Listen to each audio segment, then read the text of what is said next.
जय हिंद एवरीवन, स्वागत है आपका वी नेशन ट्रिपल वन के एक नए एपिसोड में, जहां आपके लिए लेकर आते हैं इंडियन डिफेंस की प्रमुख अपडेट्स को। सबसे पहले तो चैनल को सब्सक्राइब करना मत भूलिएगा। आज के अपने अपडेट की हम शुरुआत करने वाले हैं आईएनएस ब्रह्मपुत्र को लेकर आई एक बड़ी रिपोर्ट से।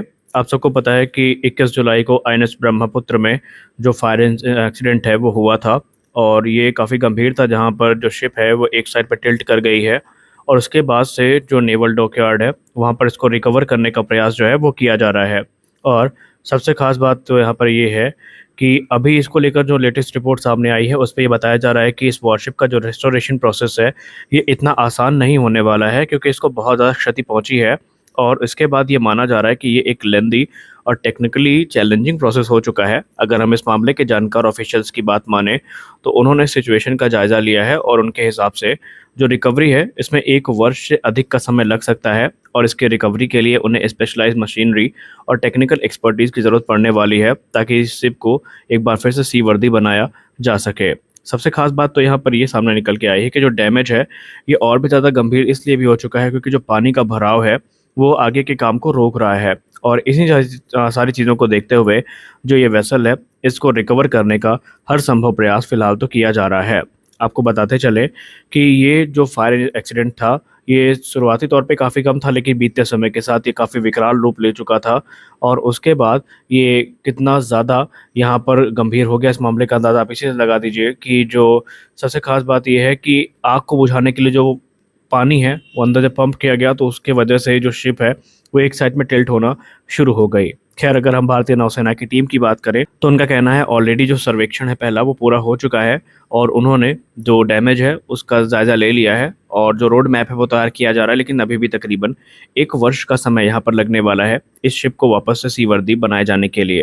अगले वीडियो में बात करने वाले हैं टेडबीएफ और कावेरी इंजन के बारे में। जी हाँ, इस समय अगर आप सोशल मीडिया पर एक्टिव हैं तो इस समय डिफेंस के गलियारों पर एक नई डिबेट ट्रिगर हुई है, और यह है गैस टरबाइन रिसर्च एस्टैब्लिशमेंट के फ्लाइंग टेस्ट बेड प्रोग्राम को लेकर के।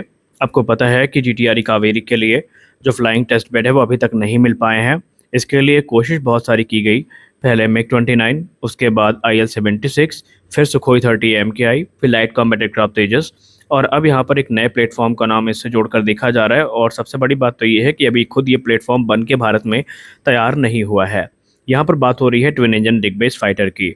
Twin engine deck base fighter को एक लेकर नई डिबेट ट्रिगर हुई है, जहाँ पर इस डिबेट में ये कहा जा रहा है कि भारत को कावेरी इंजन प्रोग्राम के लिए जो टेडबीएफ के तौर पर एक बेहतरीन फ्लाइंग टेस्ट बेड मिल सकता है अगर भारत चाहे तो।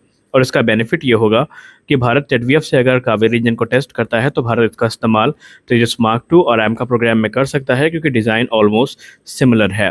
अब यहाँ पर एक चीज़ जो आपको पता होनी चाहिए वो ये है कि कावेरी इंजन हमारे लिए काफ़ी इंपॉर्टेंट है, लेकिन बीतते समय के साथ हमें ये भी देखना होगा कि इसका रेलेवेंस अब कितना रह गया है। क्योंकि twin engine deck base fighter की बात करें तो ये एक multi role carrier based fighter aircraft है, जिसे हिंदुस्तान एरोनॉटिक्स लिमिटेड और एरोनॉटिकल डेवलपमेंट एजेंसी के द्वारा विकसित किया जा रहा है, और ये भारतीय नौसेना के MiG-29 फाइटर्स को रिप्लेस करेगा। और क्योंकि ये ट्विन इंजन कॉन्फ़िगरेशन में आएगा तो जाहिर सी बात है भारत के पास एक अपॉर्चुनिटी लेकर आएगा, जहाँ पर भारत अपने इंडिजिनस कावेरी इंजन को यहाँ पर टेस्ट कर सकता है।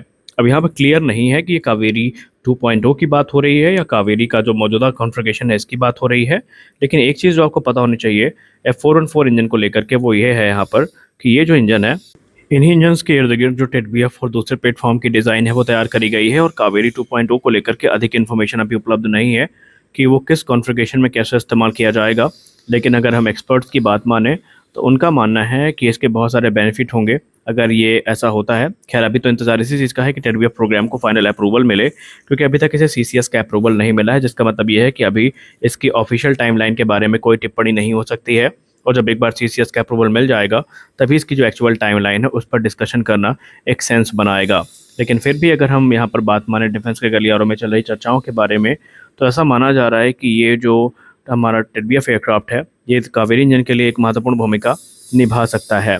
लेकिन अगर हम डायमेंशंस की बात करें तो आपको पता होना चाहिए कि कावेरी इंजन का जो लेंथ है ये 3.43 मीटर्स की है, जो कि F414 की तुलना में थोड़ी कम है, क्योंकि F414 की जो लेंथ है ये 3.91 मीटर्स की है। हालांकि अगर हम डायामीटर की बात करें तो यहाँ पर कावेरी इंजन का जो डायामीटर है वो F414 की तुलना में थोड़ा ज़्यादा है, जो कि 0.99 मीटर्स है। और अगर F414 की बात करें तो वो 0.89 मीटर्स का होता है।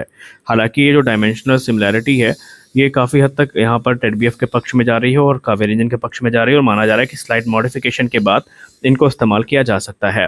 हालांकि वेट की बात करें तो कावेरी इंजन निसंदेह फिलहाल तो F414 की तुलना में ज़्यादा भारी है, जो कि 260 किलोग्राम का है, जबकि F414 1060 किलोग्राम का होता है।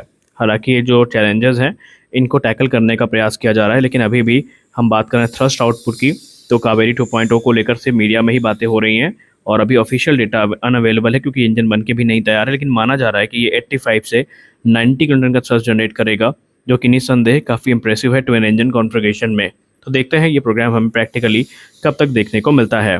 एक्सपर्ट्स का मानना है कि हमारे पास जो अभी फ्लाइंग टेस्ट बेड है इनकी ज़रूरत तो बहुत ज़्यादा है, लेकिन उससे ज़्यादा इंपॉर्टेंट ये चीज़ होने वाली है कि हम इसको कैसे प्रोग्राम को आगे बढ़ाएंगे, क्योंकि टेडबीएफ को as a flying test bed अभी इस्तेमाल करने की बात तो ऑन पेपर अच्छी लग रही है, लेकिन प्रैक्टिकल एयरक्राफ्ट जब बन के तैयार होगा तो उस समय ये चीज़ें और भी ज़्यादा हमारे लिए देखने योग्य होंगी। इसका इस्तेमाल हम कैसे करते हैं। खैर, यहाँ पर अगर कावेरी इंजन के लिए हम एक फ्लाइंग टेस्ट बेड ढूंढ लेते हैं तो ये हमारे लिए ही काफ़ी अच्छी बात होगी। हमारी अगली बड़ी रिपोर्ट नाइजीरिया को लेकर आ रही है। जैसा कि आपको पता है कि नाइजीरिया भारत का पहला कस्टमर बनने वाला है LCH हेलीकॉप्टर्स का, लेकिन इसी को लेकर के एक नई रिपोर्ट सामने आई है, जहां पर रिपोर्ट्स में फाइनेंशियल एक्सप्रेस के कहा जा रहा है कि हिंदुस्तान एरोनॉटिक्स लिमिटेड का लाइट कॉम्बैट हेलीकॉप्टर प्रचंड न सिर्फ इस समय ज़्यादा एक्सपोर्ट कस्टमर्स को अट्रैक्ट कर रहा है, बल्कि ये अपने कैटेगरी का सबसे सस्ता हेलीकॉप्टर भी होने वाला है। और यही एग्रेसिव प्राइसिंग भारत को बड़े बेनिफिट दिला सकती है और बड़े जो कॉन्ट्रैक्ट हैं इसकी सहायता से साइन किए जा सकते हैं। फॉर एग्जाम्पल, अगर हम LCS प्रचंड की प्राइस की बात करें तो ये काफ़ी कॉम्पिटिटिव है और HAL ने इसको $17 मिलियन पर यूनिट की कॉस्ट पे कोट किया है, जो कि इसे सबसे least expensive light combat helicopter की कैटेगरी में लाके खड़ा कर देता है। और यही कॉस्ट इफेक्टिवनेस जो है बहुत सारे पोटेंशियल बायर्स का जो ध्यान है वो आकर्षित करवा रही है।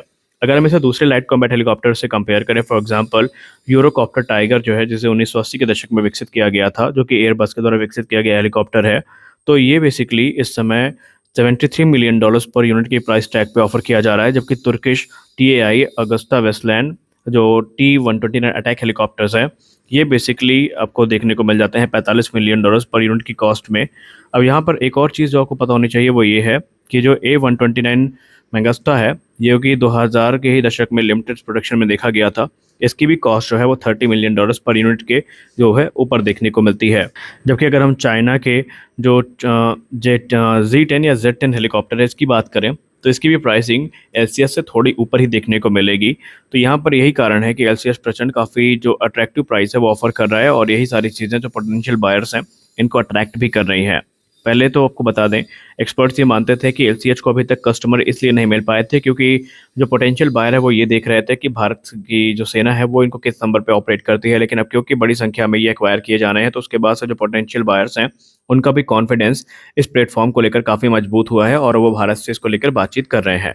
तो आज के इस वीडियो में बस इतना ही। मिलता है अगले वीडियो में कुछ अपडेट्स के साथ, तब तक के लिए जय हिंद।